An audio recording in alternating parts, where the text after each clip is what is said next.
So today I'm delighted to introduce you to Anna, founder of Smoc Smoc, the eco-changing robe that's as kind to the planet as it is to your skin. Anna, welcome to the Standup for the Story podcast. Hi, Rachel. Thank you for having me on today. So I'm going to start off, I'm going to ask you the same question that we ask all of the guests at the start, which is, what is the story that you're here to stand up for today? Okay, I'm here to stand up for changing robes. So why the story of changing robes? There seems to be a new brand being popped up every single week at the moment. Everybody seems to be jumping on the changing robe bandwagon and basically just mimicking everybody else. However, our smocks are eco and they have a beautiful natural fibre bamboo inside. And also we make them ourselves in the UK. So there's two really important factors there, which I'm sure we'll discuss a bit later on. Okay. So what was your personal aha moment? Yeah, it was before I started actually wild swimming myself. My husband and son were out surfing in the depths of winter on the North Wales coast, came back in absolutely frozen, as you can imagine, used absolutely every single towel known to man that we'd taken with us, shivering, trying to get dry, cold, stand on one leg and all the rest of it. Oh, there's got to be something that you could just put on, like a really massive coat or one of those old-fashioned ponchos that your mum made for you back in the day. So we bought a couple and we're not impressed. Scratchy, horrible, bits of fluff left on your wet skin, didn't feel snug and warm, just didn't like it at all. Sent them back and I thought, right, I'm going to do something about this. So I decided to make something that would be more comfortable to wear after you come out of the water, and also really just a bit more environmentally friendly as well. Because obviously that plastic fleece isn't good for your skin and certainly isn't good for the microorganisms in the ocean either. Yeah. So was the environmental side of it, was that something that you knew straight away, or was it something that the more you looked into creating your own product, the worse the story became? I've always had strong ethics in that sort of arena, but it's grown as the brand's grown and the more people that are demanding this type of garment as well has grown. So I just wanted something that was going to be softer on my skin to start off with. And then when I started looking into stuff, I thought, oh gosh, so you've got toxicity in plastic that can leach into your skin. Didn't like that idea. And then you look at the environmental impact of the microplastics in the ocean, and people are starting to add to that. Yeah, it just grew. And I thought, well, the more that sort of starts to come out and the more digging I did, I thought this has to be the way to go, really. If anybody is looking to buy a changing robe, then they should really be buying a Smoc. And I think that's where I got to when I was searching, because I had the same experience going to an event where there was a very large company who had a lot of their products, which you could try. I went in for a cold water dip, got out absolutely freezing, put on one of the products, didn't like the feel of it, I have to say, and came away determined to really look into what kind of brands there are that are sustainable. And that's when I found you guys and ordered my Smoc Smoc, and I've worn it ever since. And there's something about the softness of the bamboo. It's just so lovely. Can you tell us a bit more about the way you make Smoc Smocs over traditional changing robes and the recycling credentials that they have? We make them in Birmingham. So we've got a team of 6 or 7 machinists. Yeah. All employed as they should be, great working conditions, paid above minimum wage by the factory. And we basically just book the factory time and they do our patterns. They wouldn't work for anybody else. The patterns have been designed by myself. We are fully aware how they're being made and in what conditions they're being made in. Yeah. The bamboo that we use inside has been checked for 100 chemicals. So it's something that's called Oecotex 100. So top 100 toxic chemicals. It's all checked for that. And it's certificated that that's as pure as it can be. Yeah. And yeah, we try to buy local as well. Zips and the outer fabric that we use, any Velcro or anything like that, we buy all those locally and really support the local environment as well. Because we're buying locally, that's obviously cutting down on lots of transportation. Do lots of the robes come from abroad? Yeah. I would say that 98% come from China. Okay.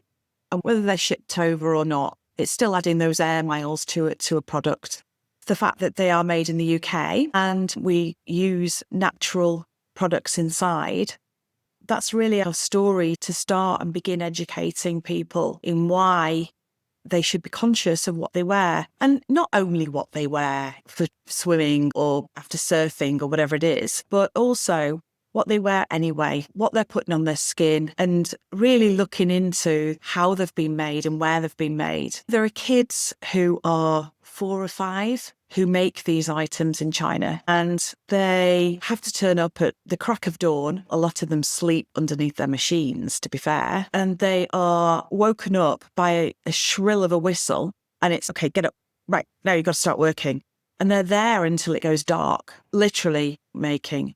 So are those kids getting breaks? Are they actually getting paid? Are they getting beaten if they don't work? Yeah. There's all these types of things that I feel is really important when you're choosing a garment. I'm not going to name them because everybody knows the brands that are sort of guilty of using this child labour. But if I was buying something that I was going to buy once, hopefully once, like a changing robe, now I'd be looking into that type of thing. Yeah, I definitely did. I was one of those geeks that did a big search. But I think it's interesting, having spoken to you previously, about your decision to use the virgin polymer on the outside as well. And I think it's really important to actually share that too. Yeah, you'll see that a lot of brands go, oh, we're eco and we use recycled plastic outer. Yeah. And we've now got B Corp for this and that and the other, and we're going towards this certification, blah, blah, blah. Is that eco? It's still plastic. And recycled plastic or recycled polyester, recycled nylon, whatever it is, has to use a lot of water and a lot of chemicals to break down the original fabrics that were used. So they've gathered all this unwanted polyester, for example. They put it into a big drum. They fill the drum with a load of water, a load of chemicals. Let's strip out all the other dyes. Let's strip out any glue or anything that might be on there with these chemicals. And then it'll come out the other end as recycled. Okay, fine. You might be saving those from landfill, but what are you actually putting on them? And how much water are you actually using to make that recycled product? You don't see it often as you used to nowadays. But when I was looking into using recycled polyester, there was a lot of products that were using recycled plastic bottles. And I thought, that's a good idea. Quite like that idea. Looked at it. And again, gallons and gallons and gallons of water to actually break down the plastic bottles themselves. Then they are chipped into really, really, really fine pellets, and then more chemicals added to make them into a manageable, workable material. So again, I was just like, I like this idea. It's almost like I have to, because I'm an eco brand, I have to be seen to be going recycled plastic, recycled this. Let's try this. But when it actually comes down to it, I feel from the research that I've done that using new polyester, and it has to be polyester at the moment because it needs to be waterproof, it needs to be breathable, it needs to do the job of a changing robe. I feel really that is the best option that is out there at the moment. Yeah, thanks. I think that's a really important point because materials will evolve where they have to, the way we're going. Yeah. And I think that's a brave decision to make and a good one as well. So what do you think needs to change in your industry? There are loads and loads of copycat brands that are coming out now. And you even told me about a website where you can just go and order them in bulk and have your brand logo put on, which was a massive eye-opener. There is a big marketplace available that you can go and basically just white label anything that you can think of. And one of those is the changing robes. Yeah, I mean, you could go on there, have a look at what style you wanted, and pretty much put your logo on there, get them delivered. There you go, sell them for X amount extra. Yeah. Now, that for me, sometimes I feel, oh my goodness me, it was so easy to do that. Because sometimes I think I've shot myself in the foot because I'm making the UK, because I follow the fact that I want to have the bamboo. It really does significantly cut down the margins that I'm making. Yeah. But sometimes I think you've got to stand by your ethics and you've got to stand by what you believe in. And if people are like-minded, then they'll buy from me. If they're not, then they'll get anything for 20, 30 quid, which you can get now. Yeah. And I think it takes great courage to stand by your principles and build a business in the way that you have. So, kudos.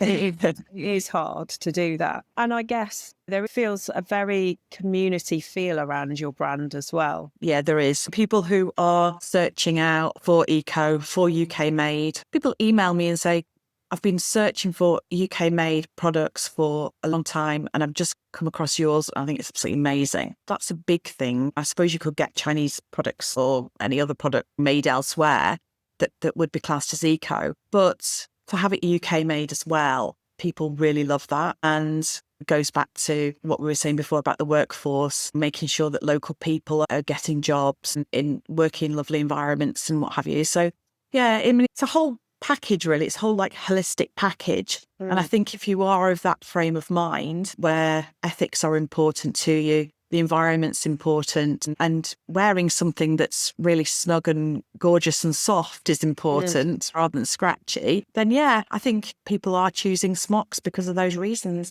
And I think it really comes across in your socials and on your website. It's very much promoted by the people who wear the smocks. And I actually shared mine. When I bought mine, I shared a picture and you shared it on your socials. Did I? It's really Oh, funny. you have to send me another one, Rachel. Yeah, it's really funny. But yeah, I mean, I love the way that you've taken some of the leftover material and created the moon bag, changing mats. But yeah, to come out and then stand on the bamboo bottom of the bag was just so blissful compared to normal wear. But your feet get really cold first, don't they? Or quite They do. They do. And the fact that you can slip them into that little bamboo pocket. Yeah. Yeah, it's good, isn't it? It's good. Yeah, it's really nice. You can just tell from looking at the brand, the people who love their smock really love their smock. And it's it's like a brand that everyone needs to know more about. So do you swim often in the sea? I do, yes. The older I get, the more fair weather I'm becoming and starting back because it's more towards the summer than it used to. But no, I mean it's fantastic, isn't it? Cold water is just fantastic for anything that mental health, menopause, aches and pains, well-being. It's just great. Yeah, and I think that's part of it, isn't it? Because so many of us go swimming for well-being reasons, and so looking after the health of the water courses and the waterways and where we're swimming and our own skin just feels like that should be a natural extension of that. Absolutely. I mean, the direction that I don't like it going in is I think that it's becoming a bit of a must-have fad, the changing robe. Yeah. And there's a lot of people who don't wear them for anything to do with swimming or sports or anything like that. And they're just being bought now as an outdoor coat. Yeah. You see so many people in the supermarket wearing them, and that's fine. But we've particularly spent a lot of time making sure that the measurements are right to get changed underneath. Yeah. And we've got like a reversible zip on ours, so you can pull it up from the inside and get changed and then pull it down from the inside when your hands are inside. All these types of things we've cultivated around wearing it for actually getting changed underneath. So that's maybe another thing for people to be aware of buying the cheaper ones. Are they fit for purpose for a changing robe? Predominantly, that's what we are. We're not, I wouldn't say we were an outdoor coat at all. And I think that's the capitalist beast kind of comes in, swoops in and takes over. You've even got Goldie looking Chain writing songs about people who wear robes all the time. When I've come home from swimming and I've had to pop into somewhere like Lidl, I've been absolutely mortified that people are going to think I'm just wearing it from the house. And I'm not just turning up because I have been outdoor swimming. You know? But you see, Rachel, you're a Smoc Smoc legend. Yeah.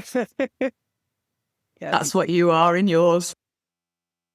In Lidl. Maybe I should start that craze. Hashtag Smoc Smoc legend. Yeah, but things just get silly, don't they? Cashing in. It is, and it's all about it. It then becomes part of the fast fashion craze, doesn't it? And that, to me, again, what are you buying? Is it quality made? Is the zip going to break? Is the stitching going to come undone? Will it end up in landfill? with all the other cheap, nasty rubbish? Yes, probably. Yeah. So we're not the expensive robe by any means. We're a good £30 cheaper than a lot of them. Yeah.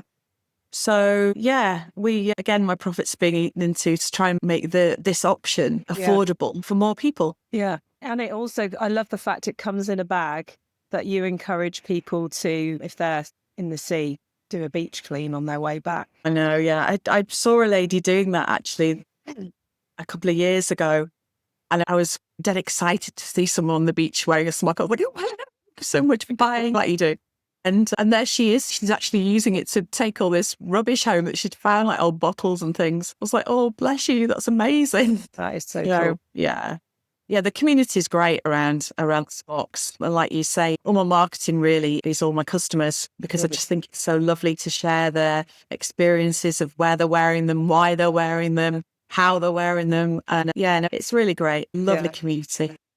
I think mine was definitely a rebel purchase against some of the leading brands that I shall not name. So say it's 5 years into the future and, the story of changing robes and, like you've just alluded to, them becoming a fashion item, how do you see the future of that story and how it's unfolding? Is it going where you'd like it to go, or what would be your vision? I think that the fad will die off and something else will come out. But I then feel that in 5 years' time, the demand for more eco products generally is going to be the norm, and people have got to start moving in that direction now if they want to be considered a purchase in 5 years' time. For somebody to build an eco brand cannot happen overnight, because there's a lot of research that goes into it and a lot of expense that also goes into building that type of brand. So you've got to get your story, you've got to get your credentials right, and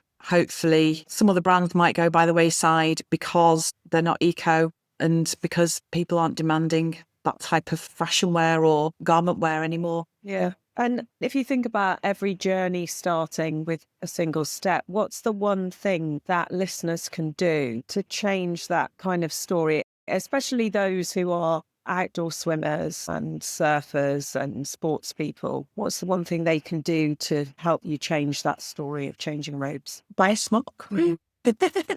Just be aware, really, of what you are putting on your skin and where it's from. Obviously, smocks do last a long time. I literally got people wearing them from when we first started 6 years ago, which is great, but not that great, because there's no repeat custom. So we shot ourselves in the foot for making them too good. Yeah. However, if you have got any robes that we haven't made, what I would say to people is, if you do want to buy a smock but are concerned about having to put your robe either in landfill or charity shop that might reject it, then we do suggest that maybe you contact your local homeless charity and ask them if they'd like to use it there. We had a few factory seconds about 3 years ago. So we were like, okay, that's not good enough. Obviously, we didn't want to throw them out or anything like that. So that's what we did. We donated them to a homeless charity in Llandudno. If anybody did want to do that and they put their old robe into a charity, then we would give them a discount for doing that. Okay. They just emailed us and told us that. Yeah. Because that's super great. And they're replacing their old robe with smock. And I think it's important that when if somebody's homeless and they're wearing a smock, not going to be going swimming and getting that wet, porous skin that kind of plastic. So it is a good thing to do. Yeah, they're going to be wearing it to keep them warm and dry, aren't they? Yeah. If people are listening and they want to find out more about you and your work and Smoc Smoc, where can they find you? Okay, we are on Instagram under Smoc Smoc UK, Facebook. So I'm trying to teach myself TikTok, but not really getting there with that one. So yeah, try and find us on there and have a bit of a laugh. And also on our website, which is Smoc Smoc UK. Right. So thank you so much, Anna, for talking us through the story of Smoc Smoc. You're very welcome. And having the courage to stand up for that eco story for changing robes and outdoor swimming. Thank you very much, Rachel. I've really enjoyed it. If anything you've heard today has inspired you to want to create a brand new story for your company, please visit brandnewstory.co.uk to find out more. And to support the show, please can you hit that subscribe button, leave a review and share this episode with other pioneers in your network. And remember, keep pushing those boundaries, keep standing up for those stories, and I'll see you next time.